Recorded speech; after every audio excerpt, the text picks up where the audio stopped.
तो साथियों नमस्कार और स्वागत है आप सभी का। और अभी हम पढ़ रहे हैं पृथ्वी के भूगर्भिक इतिहास के बारे में। और इससे पहले वाले वीडियो में हमने पृथ्वी की उत्पत्ति के बारे में जो सिद्धांत दिए गए हैं उनके बारे में बात करेंगे। तो यहाँ पे हम पढ़ रहे हैं पृथ्वी के भूगर्भिक इतिहास के बारे में, यानी कि पृथ्वी का जो वर्तमान संरचना है उसको प्राप्त करने में कितना समय लगा और उसके बीच में क्या क्या घटनाएँ घटी, उन सभी के बारे में हम जानेंगे यहाँ पर। तो जैसा कि अगर हम बात करें कि जो हमारे पृथ्वी की आयु है वो लगभग 4.6 अरब वर्ष आंकी गई है। और ऐसा किया गया है रेडियो सक्रिय पदार्थों के अध्ययन से।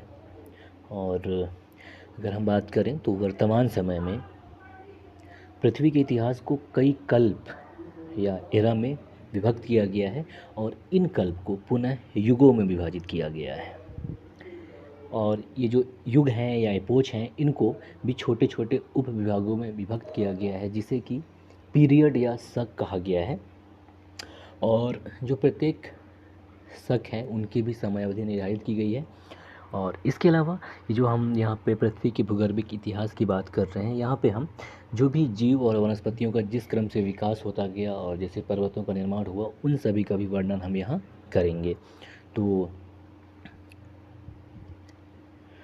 अब हम बात कर लेते हैं कि कुल 5 कल्प या एरा हैं जिसे महाकल्प भी कहते हैं। और ये जो प्रत्येक जो एरा हैं या कल्प हैं इनके अपने अपने युग और शक हैं। तो हम सबसे पहले बात करते हैं प्री पैलेयोजिक एरा की, जिसे कि आद्य महाकल्प कहा जाता है। और इसके बाद जो दूसरा एरा आता है, दूसरा महाकल्प आता है, उसे पैलेयोजोइक एरा कहा जाता है, जिसे कि पुराजीवी महाकल्प हिंदी में, और इसको प्राथमिक युग भी कहा जाता है। इसके बाद जो तीसरा एरा है वो है मेसोजोइक एरा, यानी कि मध्यजीवी महाकल्प, जिसे कि द्वितीयक युग कहा जाता है। और जो चौथा एरा है वो है सेनोजोइक एरा, यानी कि नवजीवी महाकल्प, जिसे कि तृतीयक युग भी कहा जाता है। और जो पाँचवा एरा या पाँचवा महाकल्प है वो है नियोजोइक एरा, जिसे कि नूतन महाकल्प या चतुर्थक युग कहा जाता है। और अब हम बात करेंगे कि जो ये जितने भी महाकल्प हैं इनके विभिन्न शकों के बारे में, ठीक है, कि इनका कौन कौन सा, इनके जो पीरियड आए वो कौन कौन से थे। तो हम चलते हैं प्री पैलियोजोइक एरा की तरफ या आद्य महाकल्प की तरफ। तो इसके दो पीरियड हैं, पहले हैं आर्कियन एज और दूसरा है प्री कैम्ब्रियन एज। तो आर्कियन एज की बात करें या आर्कियन काल की बात करें तो आर्कियन काल में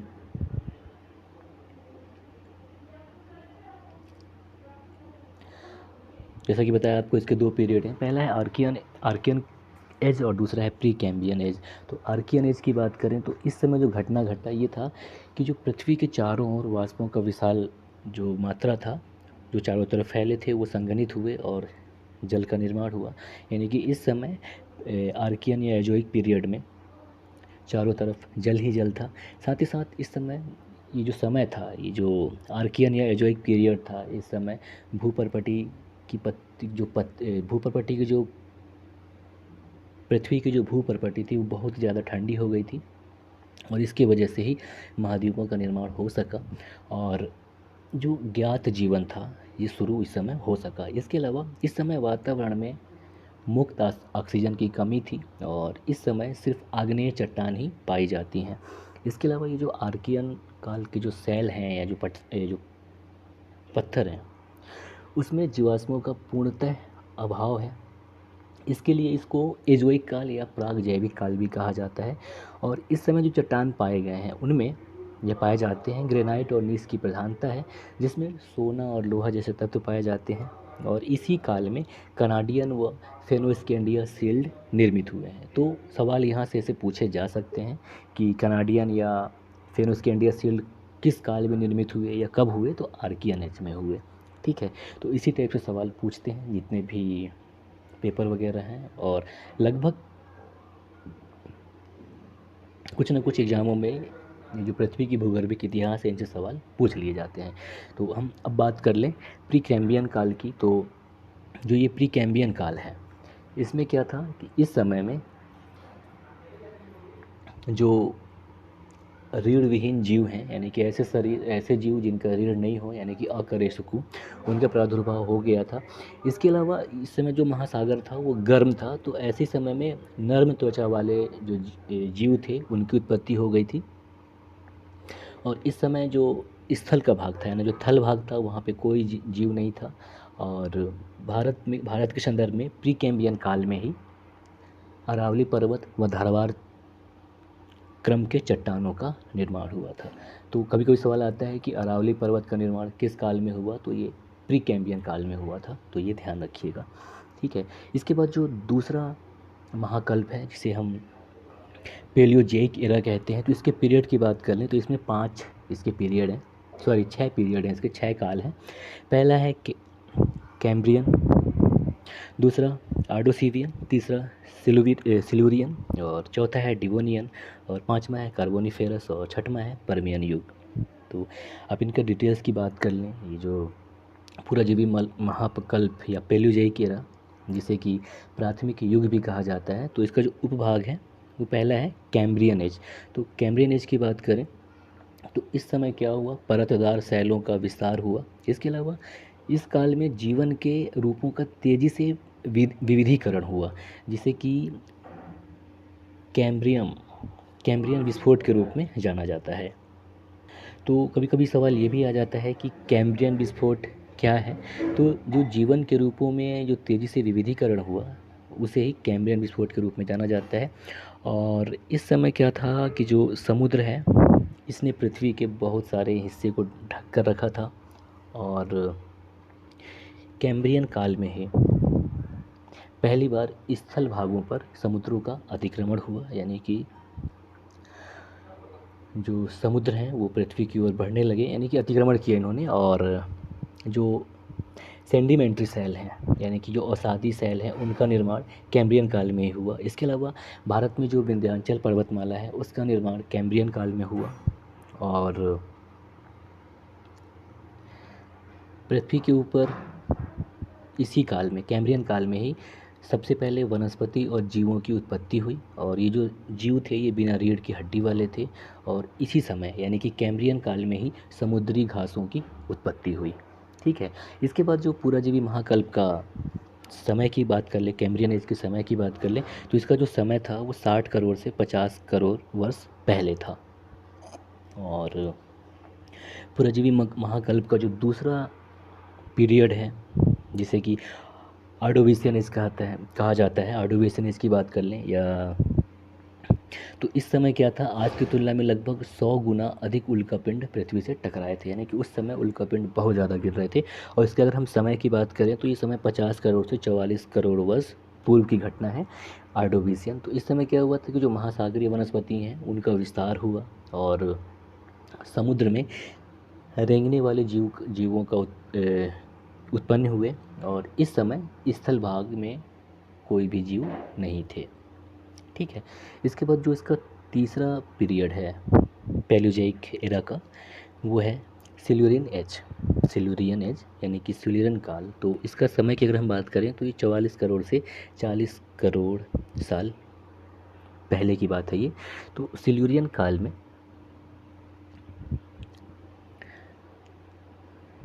स्थलीय जीवन की प्रारंभिक स्थापना हुई, और ये इस अवधि की एक महत्वपूर्ण घटना थी। ठीक है। और इस काल में ही रीढ़ वाले जो जीव थे उनका उत्पत्ति हुआ, साथ ही साथ समुद्र में मछलियों की उत्पत्ति हुई। और इसी काल में सिल्यूरियन काल में ही रीढ़ वाले जीवों का विस्तार मिलता है। इसके लिए सिल्यूरियन काल को रीढ़ वाले जीवों का काल कहा जाता है, यानी कि एज ऑफ वर्टिब्रेट्स सिल्यूरियन काल को कहा जाता है। इसके अलावा इसी काल में प्रवाल जीवों का विस्तार होना चालू हुआ, और स्थल पर पहली बार पौधों का उद्भव हुआ। और ये जो पौधे थे ये पत्ती विहीन थे, साथ ही साथ इनका जो निर्माण हुआ था, यानी सॉरी ये जो इनका जो उत्पत्ति हुआ था ऑस्ट्रेलिया में हुआ था। और इसी समय क्या हुआ था,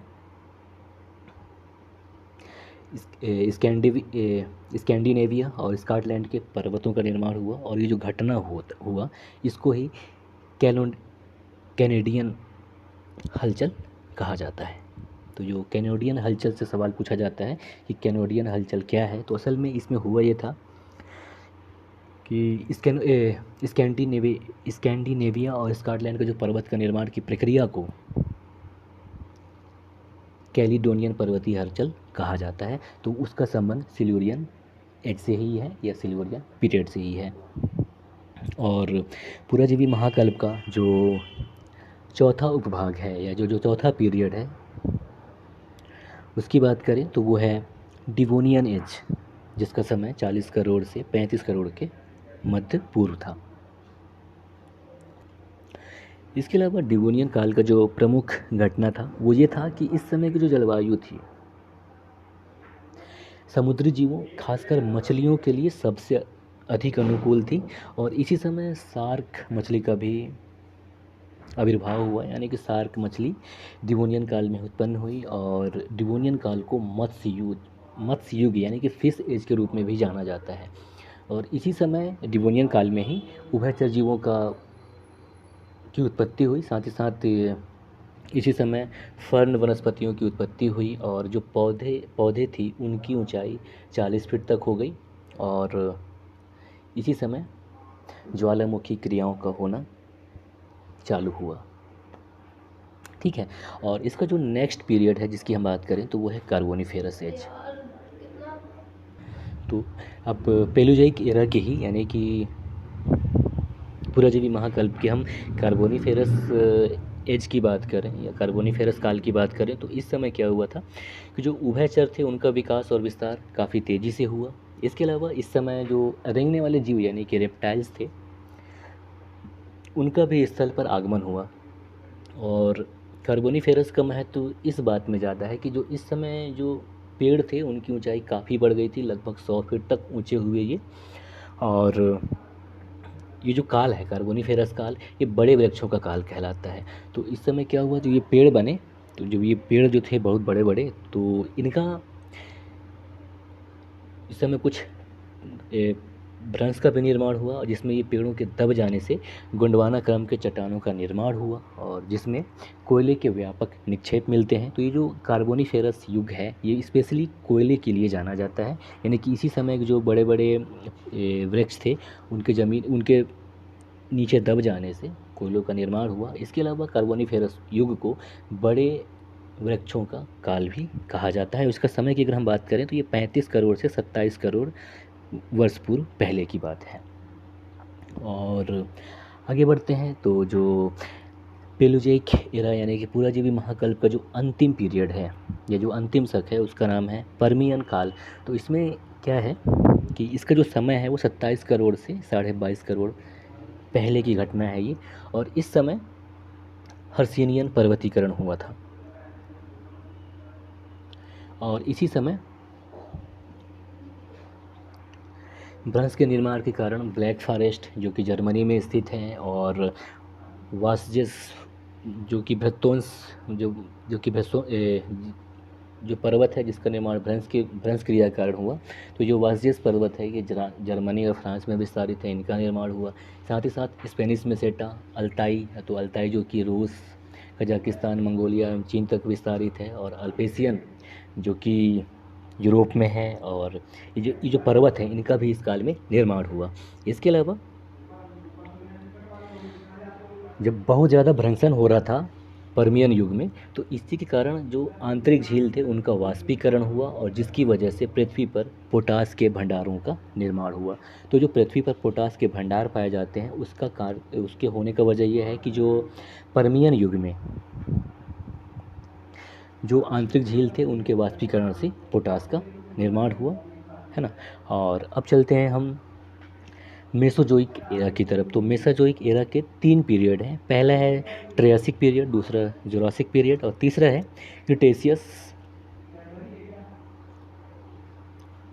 क्रिटेरियस पीरियड। ठीक है। तो अगर हम इसकी बात करें ट्रियासिक एज की, तो जैसे कि मेसोजोइक एरा की बात कर रहे हैं, तो मेसोजोइक एरा यानी कि मध्यजीवी महाकल्प, तो इसको द्वितीयक युग भी कहा जाता है। और इसके 3 पार्ट हैं जिसमें पहला है ट्रियासिक उसके बाद जुरासिक व क्रिटेशियस कालों में इनको बांटा गया है। तो अगर हम बात करें ट्रियासिक एज के, जिसका समय जो था ये 22.5 करोड़ से 18 करोड़ वर्ष पूर्व की घटना है ये। तो इस समय क्या हुआ था ट्रियासिक एज में, तांबे और जो यूरेनियम के निक्षेप पाए जाते हैं उनका निर्माण इसी समय हुआ। इसके अलावा ये जो वर्तमान समय में हिमालय और आल्प्स हैं, तो इस समय में यानी कि ट्रियासिक पीरियड में यहाँ पर 33 सागर उपस्थित था। इसके अलावा ये जो ब्रोन्यार नाम के एक वैज्ञानिक के द्वारा 1829 में आल्प्स पर्वत की जूरा पर्वत श्रेणी के आधार पर इस काल का नाम जुरासिक काल रखा गया। तो ये जुरासिक पीरियड की बात में रखा गया था ब्रोन्यार का नाम। बहरहाल हम बात कर रहे हैं ट्रियासिक काल की। तो इस समय क्या हुआ कि स्थल पर बड़े बड़े रेंगने वाले जीवों का विकास हुआ था, इसलिए इसको रेंगने वाले जीवों का काल यानी कि या फिर एज ऑफ रेप्टाइल भी कहा जाता है। और ये जो समय था ट्रियासिक एज, ये आर्कियोप्टेरिस की उत्पत्ति का काल था। और ये जो आर्कियोप्टेरिस हो, ये ऐसा जानवर है जो कि स्थल और आकाश दोनों में चल सकता था, यानी कि स्थल में चल सकता था और आकाश में उड़ सकता था, और ये काफ़ी बड़ा एक पक्षी था। इसके अलावा इसी समय यानी कि ट्रियासिक एज में ही बहुत ही तेज़ गति से तैरने वाले लॉबस्टर का उद्भव भी हुआ। लॉबस्टर की बात करें तो ये केकड़ा समूह का एक प्राणी था। इसके अलावा इसी समय स्तनधारी का भी उत्पन्न होने लगा था। साथ ही साथ जो मांसाहारी मछली के समान रेप्टाइल्स का भी निर्माण इस समय सागरों में होने लगा था, और इसी समय रेप्टाइल्स में भी स्तनधारियों की उत्पत्ति हो गई थी ट्रियासिक एज में। अब हम बात कर लें मेसोजोइक एरा के, यानी कि मध्यजीवी महाकल्प के जुरासिक काल की या जुरासिक एज की। तो इसका जो समय था ये 18 करोड़ से 13.5 करोड़ वर्ष पूर्व की बात है। और जैसा कि पहले ही बताया था कि ब्रोन्यार के द्वारा 1829 ईस्वी में आल्प्स पर्वत की जो जूरा पर्वत श्रेणी है उसी के आधार पर इस काल का नाम जुरासिक काल रखा गया। और ये मेनली प्रसिद्ध है जुरासिक काल जो है, ये जुरासिक पीरियड है, ये डायनासोर की वजह से प्रसिद्ध है ये। तो इसी समय क्या हुआ था जुरासिक एज में, मगरमच्छ के जैसे मुंह और मछली के समान धड़ वाले जीव यानी कि डायनासोर का विस्तार हुआ। और इस साथ ही साथ जो लॉबस्टर थे उनका विस्तार इस समय काफ़ी तेज़ी से हुआ। देखिए लॉबस्टर यानी कि जो केकड़ा समूह का जो समुद्री केकड़ा होता है उसका उद्भव ट्रियासिक काल में हुआ, लेकिन उसका सबसे ज़्यादा विस्तार जुरासिक काल में हुआ। और इसी समय यानी कि जुरासिक काल में जो पेड़ पौधे थे उनमें फूलों का आना प्रारंभ जुरासिक काल में हुआ। तो ये महत्वपूर्ण इसकी विशेषता है। और जो मेसोजोइक एरा का जो तीसरा पीरियड है जिसकी अगर हम बात करें तो वो है क्रिटेशियस एज की बात करें तो जिसका समय 13.5 से 7 करोड़ वर्ष पूर्व इसका समय रखा जाता है। और क्रिटेशियस एज को हिंदी में चाकमय अवधि भी कहा जाता है। तो इस समय क्या था कि क्रिटेशियस पीरियड के अंत आते आते तक क्रिटेशियस और पेलियोसिन विलुप्ति की घटना हुई, जिसमें डायनासोर के साथ साथ पृथ्वी की बहुत सी जीव जातियाँ मारी गई थी। यानी कि क्रिटेशियस एज के अंतिम समय में बहुत सारे डायनासोर और साथ साथ पृथ्वी की बहुत सारी जीव जातियाँ मारी गई थी। तो हुआ ये था कि क्रिटेशियस एज और के अंतिम समय में और सेनोजोइक एरा के पेलियोसिन पीरियड के समय में क्रिटेशियस और पेलियोसिन विलुप्ति की घटना हुई, जिसकी वजह से डायनासोर और पृथ्वी की बहुत सारी जीव जातियों का विलुप्ति हो गया था। साथ ही साथ क्रिटेशियस एज में ही आवृत्तिबीजी पौधों का विकास चालू हुआ और बड़े बड़े कछुओं का उद्भव भी इसी समय हुआ। इसके अलावा मैग्नोलिया और पोपनार जैसे शीतोष्ण पतझड़ वन के वृक्ष का विकास भी इसी समय हुआ। इसके अलावा ये जो उत्तर पश्चिमी अलास्का है, कनाडा, मैक्सिको, ब्रिटेन का जो डोबर क्षेत्र है, साथ ही साथ ऑस्ट्रेलिया है, वहाँ पे खाड़ी मिट्टी का जमा होना चालू हुआ। इसके अलावा इस समय पर्वतीकरण की प्रक्रिया चालू हो गई थी और जो रॉकी और एंडीज पर्वत हैं, तो रॉकी पर्वत जो कि उत्तरी अमेरिका में है और एंडीज पर्वत जो कि दक्षिणी अमेरिका में है, इनका उत्पत्ति प्रारंभ हो गया था। तो यहाँ पे ध्यान दीजिएगा, उत्पन्न हुए नहीं थे बल्कि इनकी उत्पत्ति की प्रक्रिया चलने लगी थी। इसी के साथ साथ जो भारत का जो पठारी भाग है उसमें ही ज्वालामुखी लावा का दरारी उद्भूतन हुआ, जिसकी वजह से दक्कन ट्रैप और काली मिट्टी का निर्माण हुआ। यानी कि जो भारत का दक्कन ट्रैप है वो क्रिटेशियस काल से ही संबंधित है, और ये मेसोजोइक एरा यानी कि मध्यजीवी महाकल्प के क्रिटेशियस एज से संबंधित है भारत का दक्कन का पठार। और अब चलते हैं हम सेनोजोइक एरा की तरफ, यानी कि नवजीवी महाकल्प की तरफ। तो जिसके 5 पीरियड हैं, जिसमें पहला है पैलोसीन पीरियड, दूसरा है ईओसीन पीरियड, और तीसरा है ओलिगोसीन पीरियड, चौथा है मायोसीन पीरियड, और पांचवा है प्लायोसीन पीरियड। तो अगर हम इनकी बात करें, ये जो नवजीवी महाकल्प के पेलियोसीन एज की बात करें, या तो पेलियोसीन में हुआ ये था। इसका जो खैर हम समय की बात कर लें तो इसका जो समय है 7 करोड़ से 6 करोड़ वर्ष पूर्व की बात है ये। और इस समय मेनली जो हुआ था, अल्पाइन पर्वतीकरण का निर्माण होना चालू हो गया था। साथ ही साथ स्थल के ऊपर स्तनपाइयों का विस्तार हो रहा था। और इसी समय यानी कि पैलियोसीन एज में ही जो स्तनपाई जीव थे, साथ ही साथ जो पुच्छ विहीन बंदर यानी एपी का आविर्भाव हुआ। और पेलियोसीन जो पीरियड है इसका एक सबसे प्रमुख घटना ये है कि संसार के कुछ हिस्सों में उपजाऊ भूमि का निर्माण इसी समय हुआ था। और इसके बाद जो दूसरा पीरियड है जिसकी बात करें तो वो है ईओसीन पीरियड या ईओसीन एज। तो ईओसीन एज की अगर हम बात करें तो जो इसका समय है वो 6 करोड़ से 4 करोड़ वर्ष पूर्व की बात है ये। और इस समय की प्रमुख बात यह है कि जो अटलांटिक महासागर जो आज अपना आकार में जो दिखता है, वो इसी समय अटलांटिक महासागर ने अपना वो आकार प्राप्त किया था ईओसीन एज में। इसके अलावा इस काल में स्थल पर रहने वाले जो जीव थे वो लगभग विलुप्त हो गए थे। साथ ही साथ प्राचीन बंदर और गिब्बन जो है इनका उत्पत्ति म्यांमार में हुआ। इसके अलावा हाथी और सुअर के पूर्वजों आदियों का आविर्भाव ईओसीन एज में ही हुआ। ठीक है, अब सेनोजोइक एरा के हम तीसरे पीरियड की बात करें तो ओलिगोसीन एरा या पीरियड की बात करें तो इसका जो समय था ये 4 करोड़ से 2.5 करोड़ पूर्व के मध्य इसका समय रखा जाता है। तो इस समय जो इसका सबसे बड़ा याद रखने का मतलब या इससे जो सवाल पूछा जाता है, तो जो बृहद हिमालय है भारत के संदर्भ में, जो ग्रेट हिमालय है, उसी की उत्पत्ति का जो प्रमुख समय है वो यही है। यानी कि जो भारत का बृहद हिमालय है या महान हिमालय है उसकी उत्पत्ति ओलिगोसीन पीरियड में हुई। इसी के अलावा इस समय ऐसे बंदरों का आविर्भाव हुआ जिनके पूँछ नहीं थे, और इन बंदरों को ही मानव का पूर्वज माना जाता है। इसके अलावा इसी समय में ओलिगोसीन एज में ही बिल्ली, कुत्ता, भालू आदि की उत्पत्ति मानी जाती है। और इसके बाद जो चौथा हिस्सा है सेनोजोइक एरा का, जो चौथा पीरियड है जिसे कि मायोसीन एज कहा जाता है, जिसका समय 2.5 करोड़ से 1 करोड़ 10 लाख वर्ष पूर्व माना जाता है। तो इस समय जो सबसे बड़ी घटना हुई वो थी मध्य या लघु हिमालय की जो उत्पत्ति हुई वो मायोसीन काल में ही हुआ। और इस समय क्या हुआ था कि और जो अन्य घटनाएं हैं उनमें बड़े आकार के शार्क मछली जिनकी लंबाई लगभग 60 फीट होती थी, साथ ही साथ जल पक्षी यानी कि हंस, बतख इसी समय उत्पन्न हुए।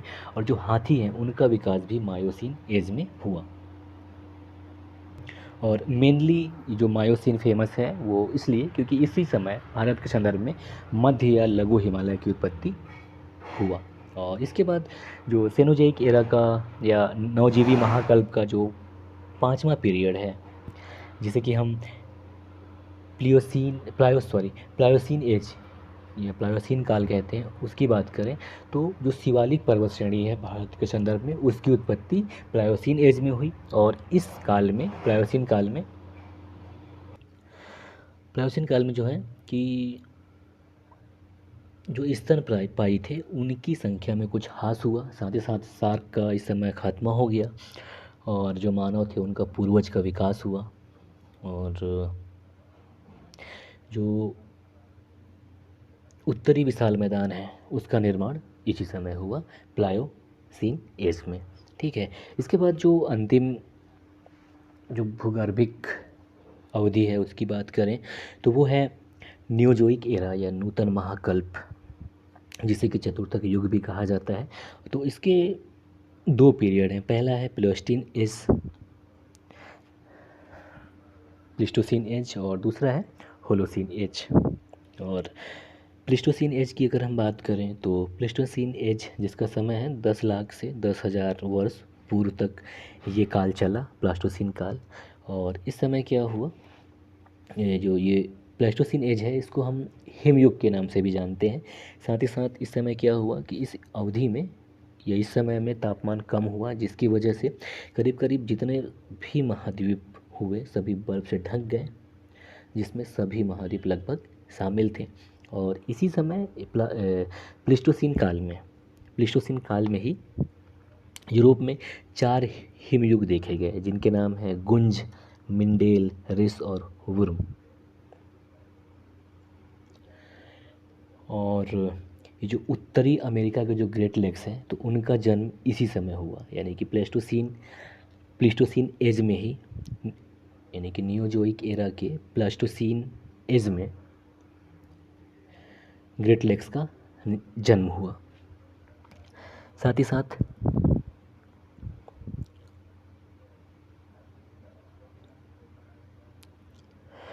जो पृथ्वी पर जो उड़ने वाले पक्षी हैं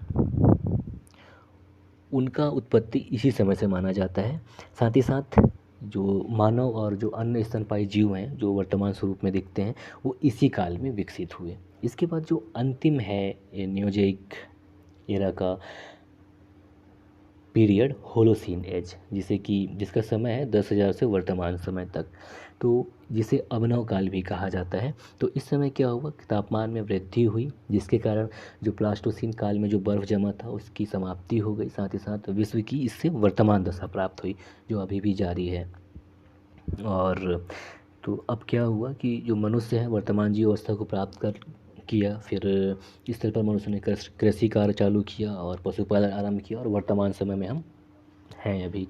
तो इस प्रकार से पृथ्वी का जो भूगोलिक इतिहास था वो कुछ ऐसे चला कि शुरुआत में चारों तरफ जल ही जल था और एक जगह पे जो स्थल भाग था संकेतित था, उसका फिर धीरे धीरे बहुत सारे प्रक्रिया की वजह से उनका विस्तार हुआ और बहुत सारी घटनाएं घटी, उनसे हमारा पृथ्वी वर्तमान समय को प्राप्त किया। तो कैसा लगा ये वीडियो ज़रूर बताएं और ध्यान रखिएगा इससे बहुत सारे सवाल पूछे जाते हैं। जय हिंद, नमस्कार।